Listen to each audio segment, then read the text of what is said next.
ಧರ್ಮಸ್ಥಳದಲ್ಲಿ ನಿಗೂಢ ಶವ ಹೂತಿಟ್ಟ ಪ್ರಕರಣ ನಿರ್ಣಾಯಕ ಘಟ್ಟ ತಲುಪಿದೆ. ಸ್ಪಾಟ್ ನಂಬರ್ 6 ಬಿಟ್ರೆ ಬೇರೆಲ್ಲೂ ಕೂಡ ಆಸ್ತಿ ಸಿಕ್ಕಿಲ್ಲ.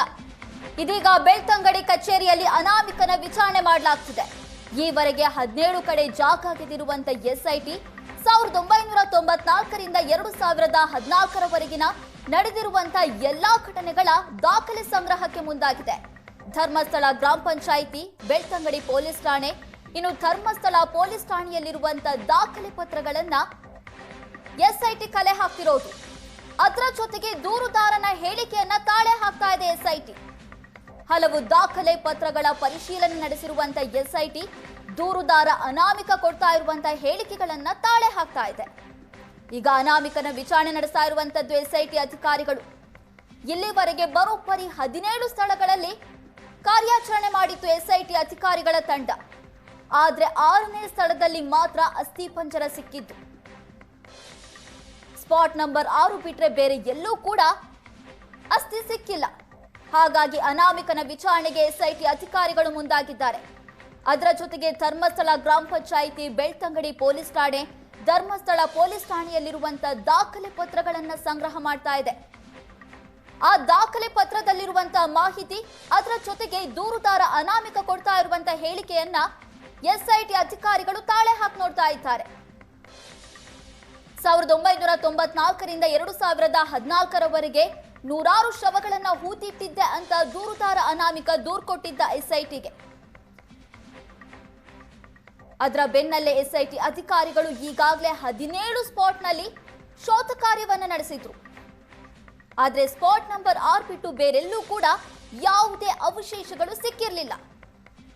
ಹಾಗಾಗಿ ದೂರುದಾರ ಅನಾಮಿಕನ ಮೇಲೆ ಸಾಕಷ್ಟು ಅನುಮಾನ ವ್ಯಕ್ತವಾಗಿತ್ತು. ಇದೀಗ ಧರ್ಮಸ್ಥಳದಲ್ಲಿ ಶವ ಶೋಧ ಪ್ರಕರಣಕ್ಕೆ ಸಂಬಂಧಪಟ್ಟಂತೆ ಮೊದಲು ಅನಾಮಿಕನನ್ನ ಬಂಧಿಸಿ ಛಲವಾದಿ ನಾರಾಯಣಸ್ವಾಮಿ ಆಗ್ರಹ ವ್ಯಕ್ತಪಡಿಸಿದ್ದಾರೆ. ಎಸ್ಐಟಿಗೆ ಪೊಲೀಸರು ಮುಖ್ಯಸ್ಥರಂತಿಲ್ಲ, ಅನಾಮಿಕನೇ ಎಸ್ಐಟಿಗೆ ಮುಖ್ಯಸ್ಥ ಆಗಿದ್ದಾನೆ. ಜನಾಕ್ರೋಶದ ಬಳಿಕ ಡಿಕೆಶಿ ಷಡ್ಯಂತ್ರ ಅಂತ ಹೇಳ್ತಿದ್ದಾರೆ. ಸಾಕ್ಷಿ ಏನೂ ಸಿಕ್ಕಿಲ್ಲ ಅಂತ ಕಾಂಗ್ರೆಸ್ ಈಗ ಹೇಳ್ತಾ ಇದೆ. ಕಾಂಗ್ರೆಸ್ ರಾಜ್ಯದ ಜನರ ಕ್ಷಮೆ ಕೇಳಬೇಕು, ಸಿದ್ದರಾಮಯ್ಯ ರಾಜೀನಾಮೆ ನೀಡಬೇಕು ಅಂತ ಛಲವಾದಿ ಆಗ್ರಹ ವ್ಯಕ್ತಪಡಿಸಿರೋದು.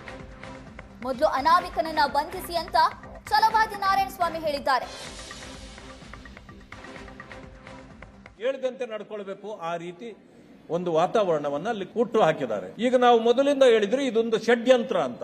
ಈಗ ಕಾಂಗ್ರೆಸ್ನವರು ಕೂಡ ಏನೂ ಸಿಗಲಿಲ್ಲ, ಇನ್ನ ತಪ್ಪು ಮಾಡಿ ಸಿಕ್ಕಾಕೊಂಡಿದ್ದೇವೆ, ಅದಕ್ಕೆ ಆಂಟಿಸಿಪೇಟರಿ ಬೇಲ್ ಪಡೆಯೋ ರೀತಿಯಲ್ಲಿ, ಹೌದು ಇದಕ್ಕೆ ಕಾರಣ ಕಮ್ಯುನಿಸ್ಟ್ನವರ ಒತ್ತಾಯದಿಂದಲೇ ನಾವು ಎಸ್ಐಟಿ ಮಾಡಿದ್ವಿ ಅಂತ ಹೇಳಿ ಅಲ್ಲಿನ ಆ ಜಿಲ್ಲಾ ಉಸ್ತುವಾರಿ ಸಚಿವರಾದ ದಿನೇಶ್ ಗುಂಡೂರಾವ್ ಹೇಳ್ತಾರೆ. ಮಾನ್ಯ ಡಿ.ಕೆ. ಶಿವಕುಮಾರ್ ಅವರು ಹೌದು ದೊಡ್ಡ ಷಡ್ಯಂತ್ರ ನಡೆದಿದೆ ಅಂತೇಳಿ ಹೇಳ್ತಾರೆ. ಡಿ.ಕೆ. ಸುರೇಶ್ ಅವರು ಹೌದು ಅದು ಧರ್ಮಸ್ಥಳ ಅಂತಕ್ಕಂಥದ್ದು ಧಾರ್ಮಿಕ ಭಾವನೆಗಳಿರ್ತಕ್ಕಂಥದ್ದು, ಅಲ್ಲಿ ಇಂಥವೆಲ್ಲ ಆಗಬಾರ್ದಾಗಿತ್ತು, ಈ ರೀತಿ ಇನ್ವೆಸ್ಟಿಗೇಷನ್ ಆಗಬಾರ್ದಾಗಿತ್ತು ಅಂತ ಅವ್ರು ಈಗ ಹೇಳಕ್ ಶುರು ಮಾಡಿದ್ದಾರೆ.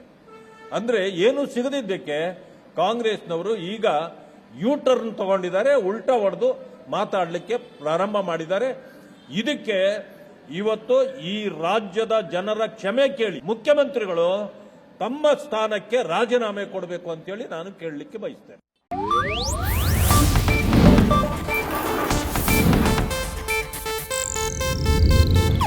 ಇದು ಏಷ್ಯಾನೆಟ್ ನ್ಯೂಸ್ ನೆಟ್ವರ್ಕ್ ಪ್ರಸ್ತುತಿ.